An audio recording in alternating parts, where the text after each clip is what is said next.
Hello Cave Dwellers, welcome into the cave for a hardware review. It's been a while since we had one, so we need to correct that. And no, it's not about the Raspberry Pi 4, the ever popular Raspberry Pi and the latest in the evolution of the Raspberry Pi products.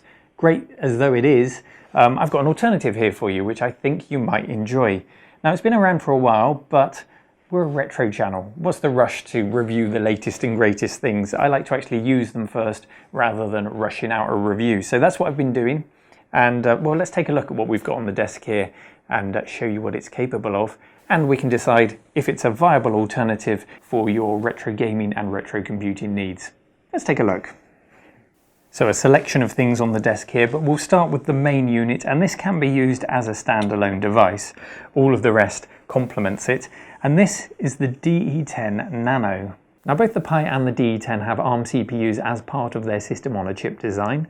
The new Raspberry Pi 4 is running an ARM CPU with 4 Cortex-A72 cores on board, but our DE-10 has less than half that, 2 Cortex-A9 cores running at 800 MHz.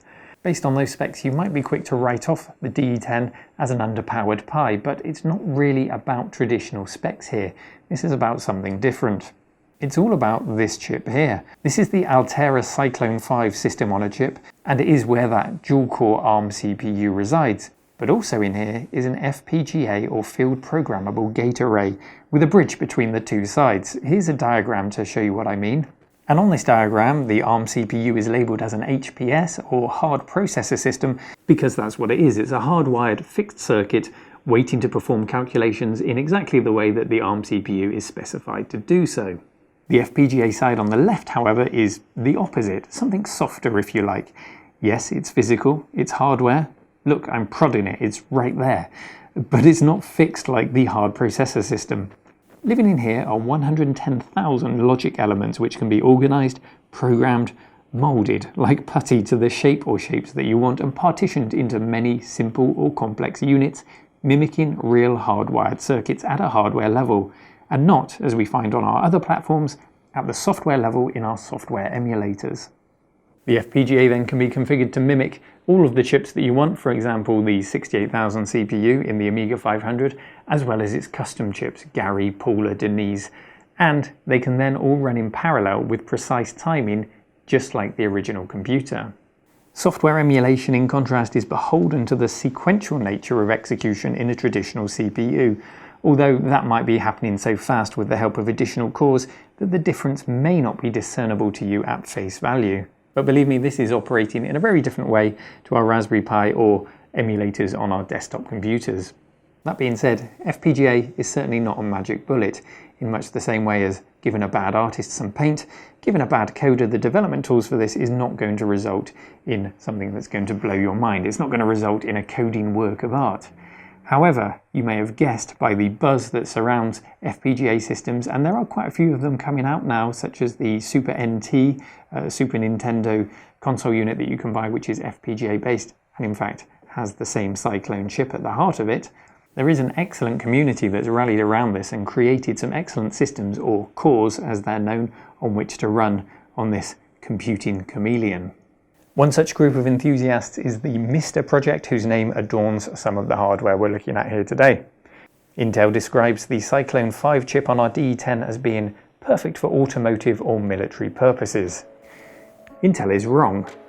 This is for gaming.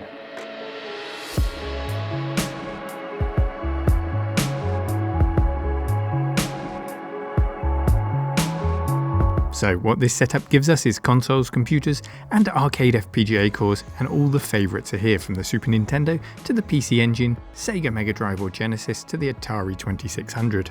When it comes to the arcades like Bomb Jack, each arcade is its own core, and while the list is growing, it's nothing like the list of arcades that you'd find in, say, the MAME emulator.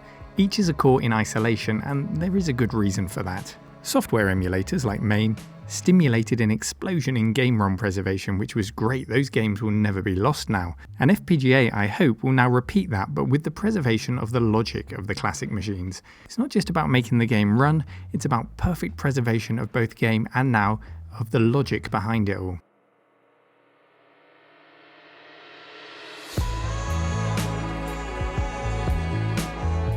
On the computer side, I was pleased to see the Commodore Amiga is present, and that's been rolled over from an old project called the Mini-MiG, which dates back to a concept in 2005, so that's one of the more mature cores here, and I was equally pleased to find the Apple Mac Plus core to play with. That's a system I didn't get to use much back in the day, so that will be an interesting one to play with. And a really nice surprise, the Acorn Archimedes. Archimedes were a powerful range of RISC-based computers, often found in British classrooms, and they deserve a lot more praise and attention than they get. Anyway, consider this little montage a taster of what's to come. We'll dive into the cores more shortly, but first I'll show you quickly the kit that you need to run all of this.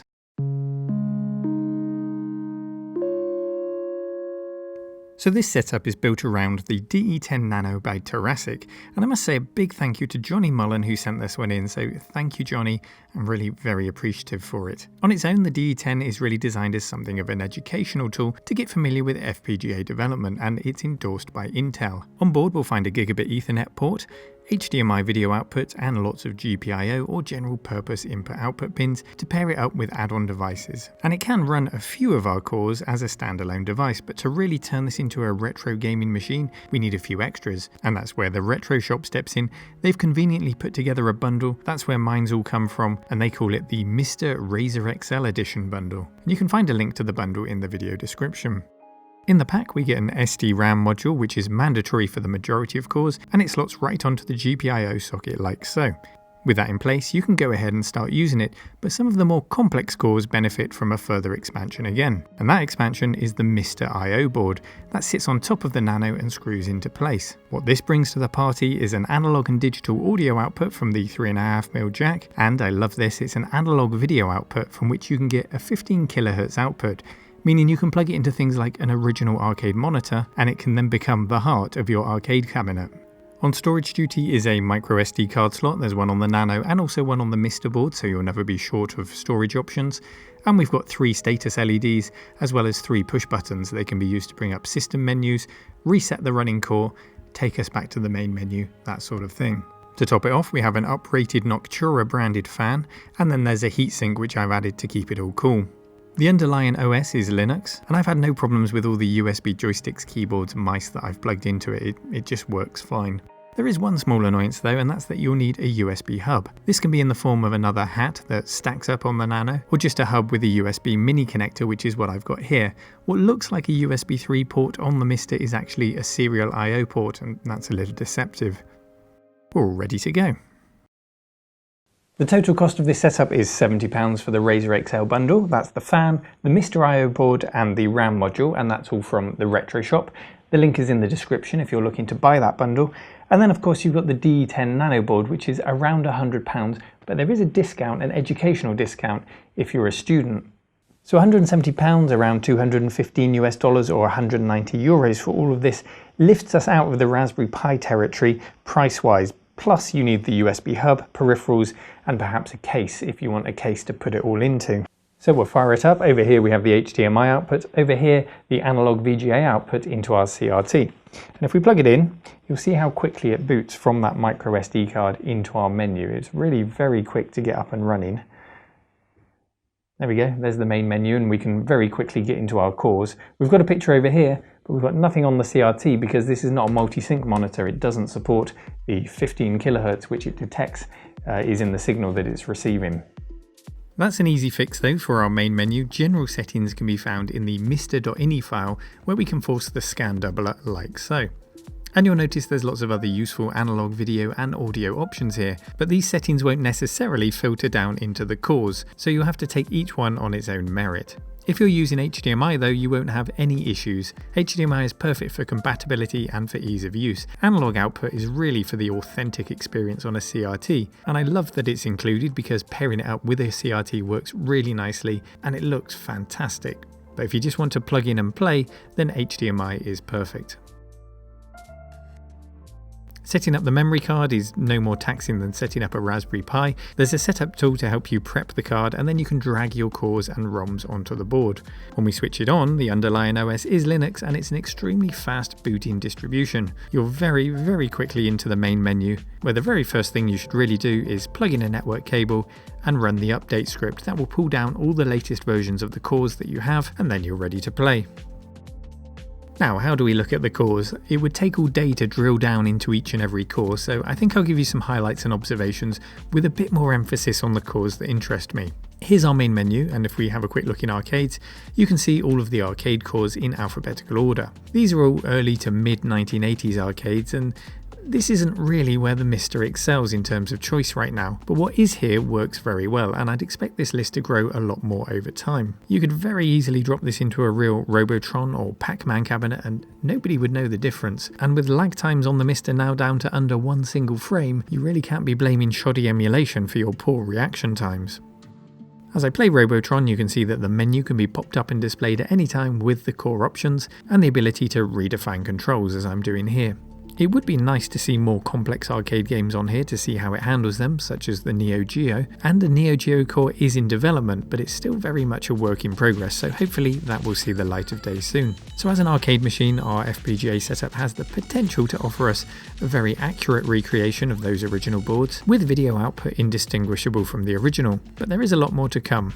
Can we expect to see complex 3D arcade games on this? Well, yes and no. The Cyclone 5 chip is available with 25, 49, 110, 300, 1000 and more logic elements, so it can be scaled up to cater for the complexity of a 3D GPU, for example, but the clock speeds we're capable of are under 100 MHz with FPGAs in this price range. Atari Jaguar, Nintendo 64 and PlayStation 1 cores are in development, and I'd expect those to be the upper limit for this setup, so perhaps Virtua Fighter, Virtua Racing or arcades of that ilk will make an appearance. I'm excited to see what develops. On the 2D front, what is in development is the CPS arcade system, which will bring us games like Final Fight and Street Fighter 2, so that will be a nice addition. But hey, it plays Robotron. I mean, that's the only arcade game I need.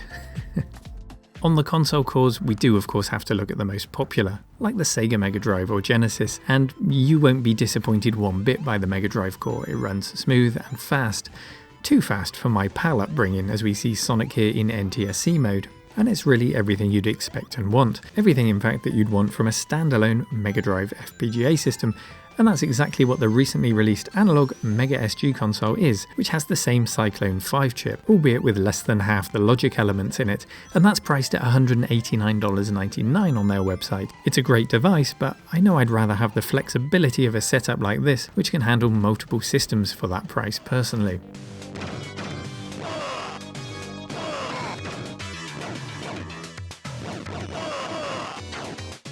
It's not completely flawless yet. Some people do report minor audio issues. Audio for some reason a constant bane to emulation development, and I did think I'd come across an example when I fired up Mega Swiv, but no, it really does have that crunchy sounding audio in the real thing.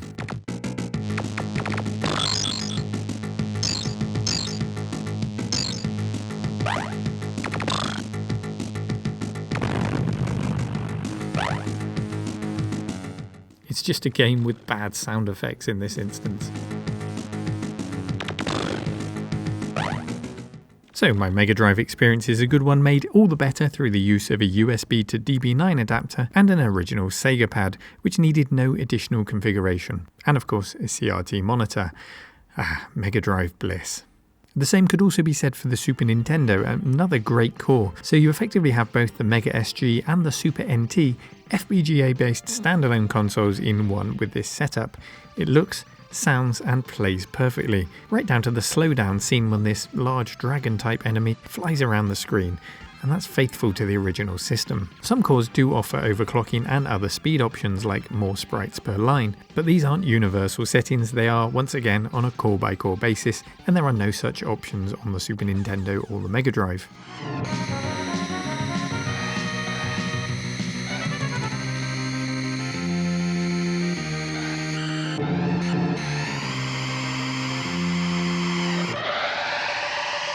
Compatibility is great. Mode 7 games didn't pose a problem for games like Pilot Wings or F-Zero, so it's a big thumbs up on the Super Nintendo from me. The PC Engine is also a blast, so you can cross the PC Engine Mini off your shopping list too. The only issue I found with this was, once again, very occasional audio issues where it would quietly hold the last musical note played on some games. It wasn't a deal breaker, just one of those tiny things that makes your ears prick up and momentarily breaks the effect that this isn't real hardware.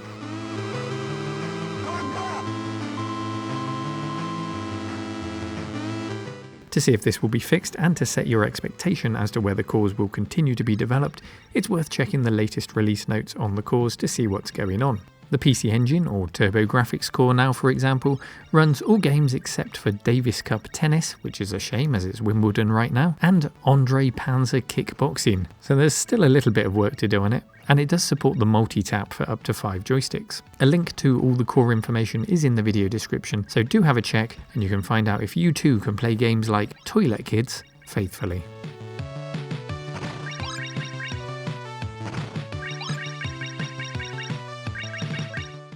I'm not going to go through all the console cores, but it handles the 8 and 16-bit consoles with relative ease, and any small quirks are being actively ironed out, so you're in for a good time. Just like the arcade cores, I don't expect to see our FPGA simulating, say, the Sega Dreamcast with its 100 MHz Power VR2 rendering engine, but it will be nice to see the PlayStation 1 appear, the core of which was originally written by a team at Carnegie Mellon University, which is now being fine-tuned by the community, so hopefully that will make an appearance soon. 8 and 16-bit console nirvana is yours then. You can even play some Game Boy Color if that takes your fancy. And as fun as all of this is, for me, it's really the personal computer cores that interest me, so let's take a look at those just as soon as I've finished beating up Hagrid here. Tell me I'm a wizard, Hagrid.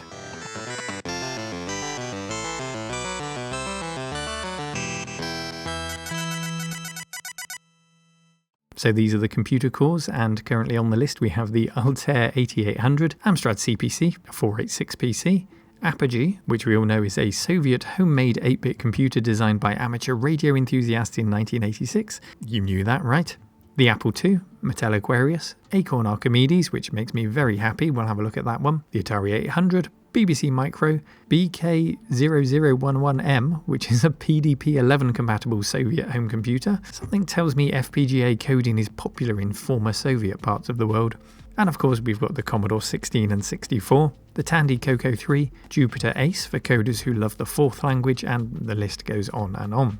Minimig is the Commodore Amiga that we'll definitely get a look at, and there's some British rarities here including the Sinclair QL and the Sam Coupe. No Dragon 32 yet sadly, but the beauty of this as an open project, which doesn't have the commercial drive for profit like the FPGA based console systems, is that we have a melting pot of both popular and rare or unusual system.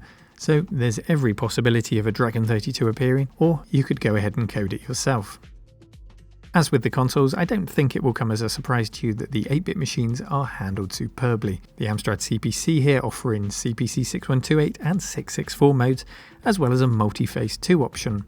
The multi-face being an external peripheral you could buy to dump memory out of the system, poke data into memory, and all manner of fun things. Support for peripherals then is a really nice touch.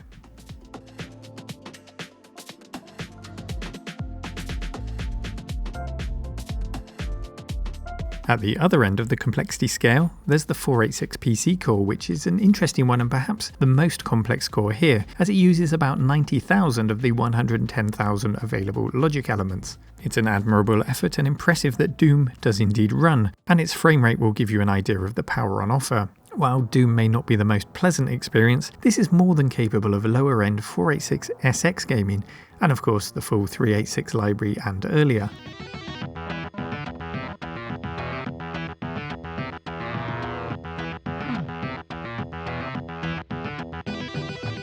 Windows 95 certainly ran a lot better here than I've ever seen it on DOSBox in the Pi, even if I couldn't find a better video card driver for the emulated card. It was still fun to see Windows running on here, and running at what looks and feels like a completely accurate speed for a 486SX. Oh, and this video may have been delayed because I then lost several hours of my life to Civilization. Sound Blaster 2 support is present with OPL 2 and 3 options, and you can also attach an external MIDI device. Or you could also run Soft MPU to emulate a Roland MT32 MIDI device on the MiSTer and enjoy all of those LucasArts and Sierra games as they were meant to be heard. I've included a link in the description of that particular setup being demonstrated on YouTube. A good 486 PC setup is not something I was expecting to find on the MiSTer, so it's a really nice addition which just really feels authentic. And saying something feels right is very unscientific, of course. The feeling of using an FPGA is a very hard thing to pin down, and it's something we'll reflect on after more testing.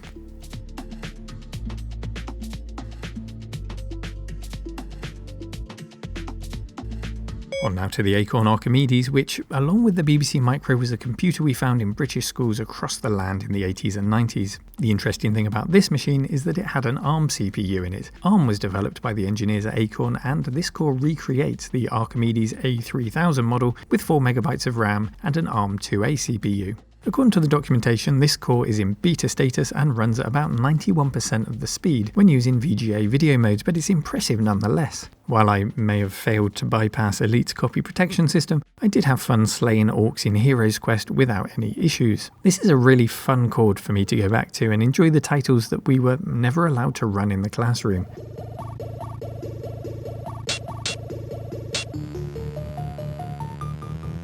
The irony is not lost on me that we're recreating an ARM CPU in FPGA, which itself has a dual-core ARM CPU connected to it by a high-speed bridge. There's nothing wrong with reinventing the wheel when we want our wheel to act like a 30-year-old wheel, and not like a modern wheel.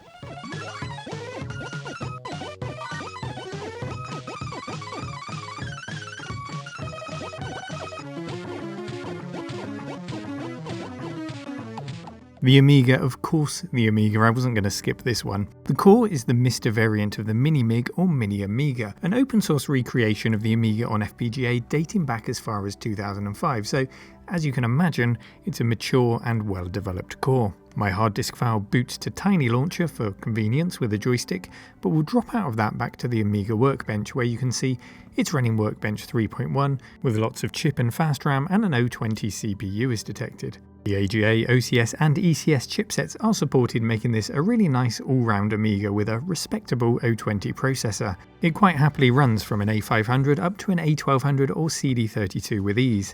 On the screen is an OCS example here that's state-of-the-art by Spaceballs, running without any issue whatsoever.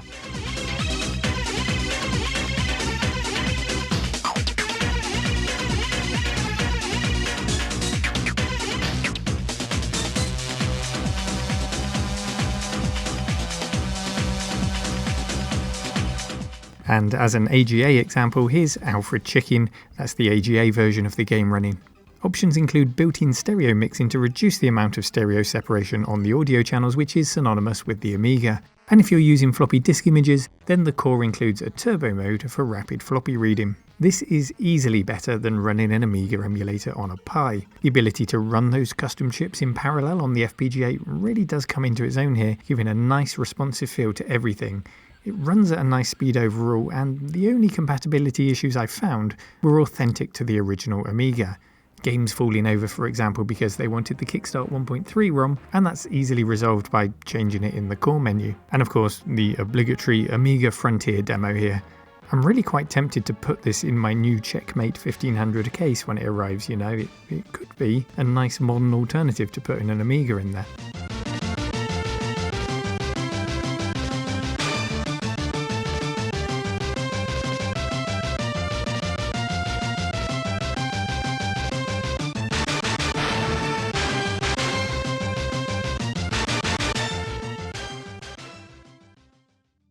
Back to the core menu now, and hidden away under the name FXCast, living in perfect harmony with our Amiga, it's an Atari ST core, and what a gem this is. Released in 2018, this features cycle-accurate 68,000 CPU and chipset emulation of the Atari 520 ST or STFM. This is all about accuracy. There are no bells and whistles to speed up floppy reading or to give the CPU a boost, at least none that I could see in the on-screen core menus. That's all secondary to the goal of accuracy. And it does it really well, handling perfectly everything I tested it with, albeit with the slow original floppy disk loading times. A little speed boost would be welcome on that front, and my understanding is that while the author of the core has released the source for the 68,000 CPU, which is really useful for other cores to develop, he hasn't yet released the whole core, and perhaps if he does, we will then see some more rapid development on it by the community. Nevertheless, I think between the Amiga and the Atari ST, these are the two cores I'm most impressed with. I don't know how to explain it, they just feel right. The way the mouse moves in Gem and on Workbench, the way the music plays, just everything about it, the MiSTer really shines on the Amiga and the Atari ST. So I think you get the picture. I lost days playing with this setup. The Commodore 64 with dual SID option worked great. We could even mix SID chip variants on each channel on the fly.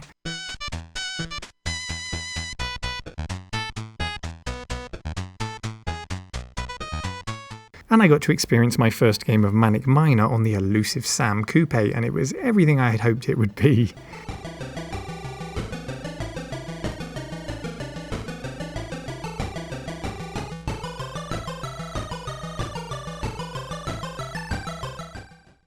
A slightly sluggish Prince of Persia on the Sam Coupe was quickly transformed by knocking the CPU speed up,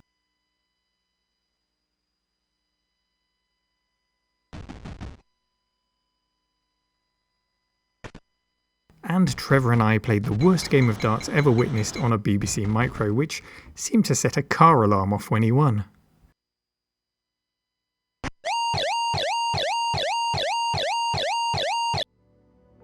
I even had a go at flicking some switches on an Altair 8800. Flash, flash, is it meant to do that? Wait for it. Double flash, brilliant.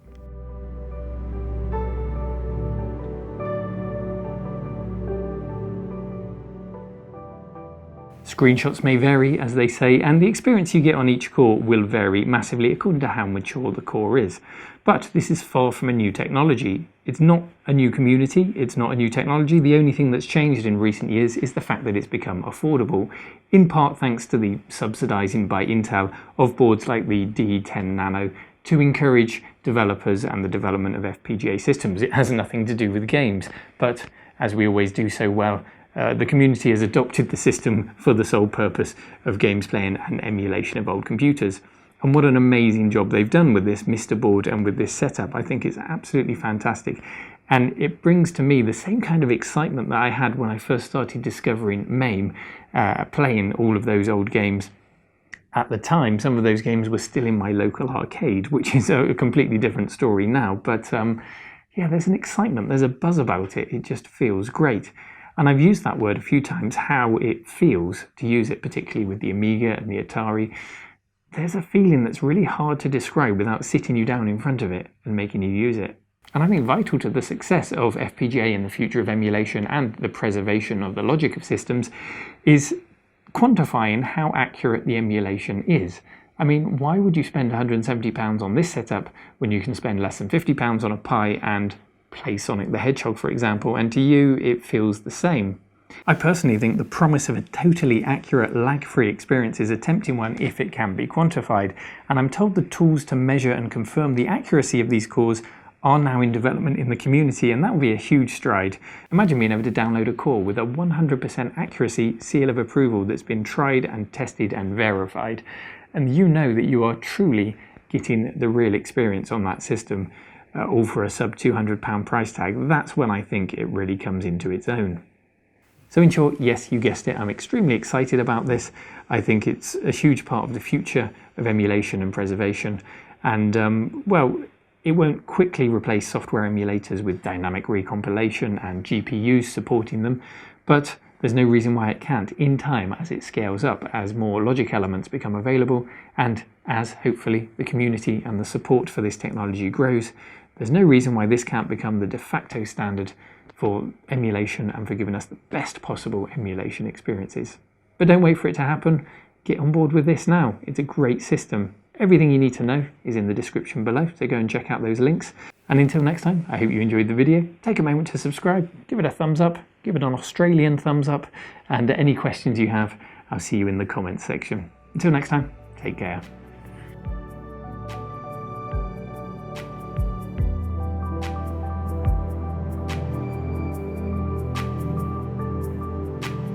If you enjoy my content and would like to toss a coin into the hat to support the cave, then check out patreon.com/retromancave and join the official cave dwellers you can see on the screen now.